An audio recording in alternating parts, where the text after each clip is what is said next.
Olá!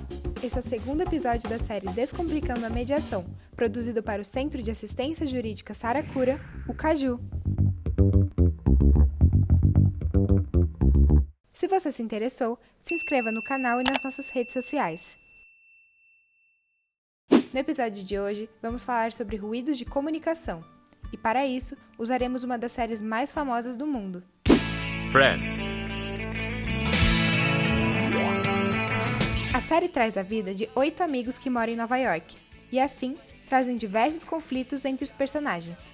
No episódio de hoje, vamos falar sobre o casal queridinho de todos os fãs do show, Ross e Rachel. Eles viveram um longo relacionamento, cheios de idas e vindas e protagonizaram icônicas brigas no decorrer das 10 temporadas. Como esquecer a briga We Were on a Break? Vamos analisar então algumas cenas que compõem o contexto dessa famosa briga e demonstrar o que poderia ter sido feito para que eles se escutassem de maneira eficiente, evitando então essa passagem memorável. Mas eu tô enfrentando uma crise. Mas eu trouxe cuscuz! Amor, desculpe, eu sei que é o nosso aniversário, mas eu já te falei pelo telefone, eu não tenho tempo para parar. Eu sei, mas não precisa parar. Eu sou invisível, eu não tô aqui. Mas eu não... Quem aprovou o pedido? A primeira cena se passa no aniversário de 1 ano de namoro de Ross e Rachel. Rachel está presa no escritório, resolvendo uma crise com fornecedores, e avisa Ross que não poderá comparecer ao jantar de comemoração que haviam planejado. Mesmo com o aviso, Ross aparece de surpresa em seu escritório com uma cesta de piquenique. Vemos que Rachel diz que está ocupada, mas o namorado continua preparando o jantar. Ross tenta explicar o motivo de ter aparecido de surpresa. Diz que ele tem saudade de passar tempo com a namorada e que sente a sua falta. Mas Rachel, que está tentando resolver a crise de trabalho dentro do prazo esperado, não consegue escutar e pede para ele ir embora e esperá-la em casa. Olha, não posso falar com você agora, tá? Eu tô com um problema. Vai pra casa e depois eu falo com você. Mas o seu tempo... Vai pra casa! Na cena seguinte, Ross e Rachel chegam em casa e discutem o ocorrido. É possível notar um esforço por parte dos dois de explicar o motivo de suas atitudes e reações. Rachel tenta explicar a Ross que gostaria de passar mais tempo com o namorado, mas que esse trabalho é muito importante para ela. E Ross tenta explicar a Rachel que ele queria comemorar com sua namorada essa data tão importante e ficou muito triste por não ter sido tratado como prioridade. Se você não entende isso... Não, peraí, eu entendo sim. Eu entendo muito bem e fico feliz por você, mas eu cansei de ter um relacionamento com a sua secretária eletrônica, tá legal? Eu não sei mais o que fazer, Rachel. Ei, nem eu! O que acontece é que o conflito se agrava e Rachel e Ross decidem então que precisam de um tempo afastados. Na mesma noite, Ross se envolve com outra mulher e Rachel descobre pouco tempo depois. Alguns meses depois, Rachel e Ross se aproximam novamente em uma viagem para a praia. Antes de assumir outra vez o relacionamento, Rachel entrega para Ross uma carta em que ela explica sua visão de tudo o que aconteceu. Ross recebe a carta e a instrução de que ele precisaria ler a carta toda e concordar com o conteúdo para que eles voltassem. O que acontece é que Ross não lê a carta toda. Ele dorme no meio da leitura e finge que leu e que concordou com o conteúdo. Certamente, isso só agrava o problema. Eu não sabia que eu estava assumindo toda a responsabilidade, tá bom? Eu nem terminei de ler a carta toda. O quê? No momento em que Ross lê a carta até o fim e percebe que ela é culpável por tudo o que tinha acontecido, ele surta e outra briga se inicia, determinando então o fim dessa tentativa de trabalhar no relacionamento. Tendo visto essas cenas, o que podemos teorizar acerca dos sentimentos dos personagens envolvidos? Com base no enredo da série e no que foi mostrado, é possível supor que tanto Ross quanto Rachel não se sentiam ouvidos, muito menos compreendidos. Esse sentimento parece ter sido causa do comportamento explosivo e sarcástico dos dois. Tão terminado! Por mim, tudo bem! Muitas vezes, quando alguém não se sente compreendido, é comum que essa pessoa grite para se sentir ouvida e use do sarcasmo para liberar um pouco da frustração, e às vezes até mesmo deboche da situação ou dos sentimentos do outro.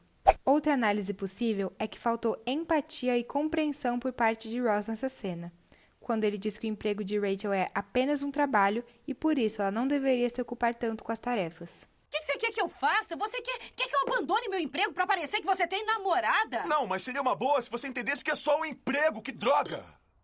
Só um emprego? Isso porque Rachel já disse a ele algumas vezes que é a primeira vez na vida que ela está fazendo algo que realmente goste e que esse trabalho é extremamente importante para ela.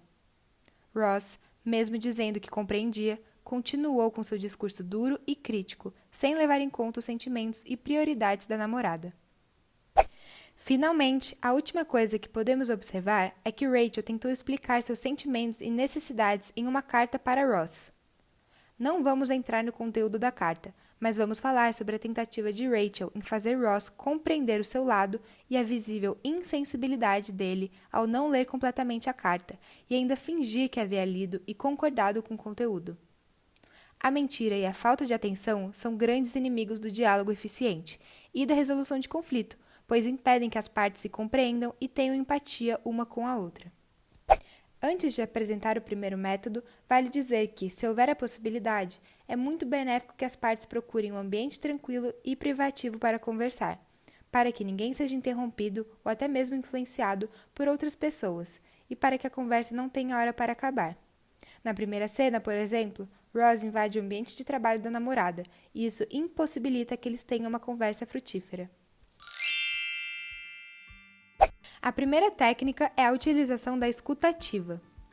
Exercer a escutativa é buscar compreender quais são as intenções, as preocupações e os sentimentos contidos no discurso que se ouve.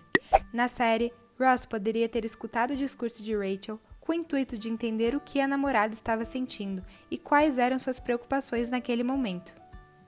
Talvez ele tivesse conseguido entender que ela se sentia culpada por não poder passar a data com o namorado e que ela estava somente resolvendo uma emergência de trabalho. A escutativa permite a outra pessoa perceber que ela é objeto de atenção, mostrando-se o interlocutor interessado em seus pensamentos e em suas opiniões. Isso é muito importante porque, na grande maioria das vezes, apenas as pessoas que se sentem escutadas estarão dispostas a escutar. Aqui vão algumas técnicas para praticar a escutativa. Manter a postura relaxada, mas atenta. Participar ativamente da conversa, mostrando-se receptivo e disponível para escutar. Evitar escutar e digitar ou escrever ao mesmo tempo. Usar incentivos verbais como fale mais ou verdade. Reduzir ao máximo gestos que possam distrair o interlocutor, como brincar com uma caneta ou estalar os dedos. Manter um contato visual eficiente, procurando evitar desviar o olhar e fugir à tentação de interromper a pessoa no meio de sua fala. Fazer perguntas para checar o que foi dito. E, por fim, usar a empatia e ser compreensível. Em conjunto com a escutativa, outras técnicas que podem ser utilizadas para conferir ao diálogo uma troca mais rica e eficiente são o resumo, o espelho e a paráfrase. O resumo tem por objetivo condensar um certo volume de fala e dela selecionar o que a parte acredita ser relevante e significativo para o caso. O filtro de escolha deverá ser a sensibilidade e o uso da escuta atenta. O resumo pode servir para as partes expressarem e apreciarem a diferença entre os posicionamentos e empoderar os dois lados. Outra técnica que pode ser utilizada em conjunto com o resumo é a paráfrase, que é, em seu desenvolvimento básico, a capacidade de reduzir e restringir alguns pontos de um discurso e a habilidade de validar e redefinir um discurso com conotação positiva. O que deve, então, sempre haver em uma paráfrase? 1. Deve sempre tentar legitimar o posicionamento da outra parte. E 2. Utilizar reformulações com conotações positivas. Uma ótima técnica para ajudar a provocar uma identificação com a outra parte é o espelho. Nessa técnica, uma parte irá refletir e não apenas repetir o que a outra disse, tentando capturar tanto o conteúdo quanto as emoções e o tom utilizado. O espelho permite que a outra parte perceba quando passou dos limites e possa reconsiderar o que foi falado. É muito benéfico que as duas pessoas da conversa foquem em comunicar o que estão sentindo de forma mais honesta possível e evitem o uso do sarcasmo, sem ter medo de se sentir vulnerável ou fraco. Entender e ter empatia com o sentimento do outro é um passo gigantesco para a resolução do conflito, e isso só é possível se ambos forem abertos e claros. É importante pontuar que não queremos dizer que a aplicação das técnicas apresentadas vai sempre resolver o problema em sua totalidade. As pessoas são sim muito diferentes e reagem de formas diferentes, porém, As técnicas são boas balizas, fruto de muito estudo e são também bons direcionadores que estimulam a aprimoração do diálogo. E aí, ficou claro? Bora tentar aplicar algumas dessas técnicas no seu dia a dia? Se quiser aprender mais, fique ligado que no nosso canal tem mais conteúdo já já. Esse foi o episódio de hoje, e caso tenha gostado, não se esqueça de dar like e seguir o Caju nas redes sociais. Até a próxima!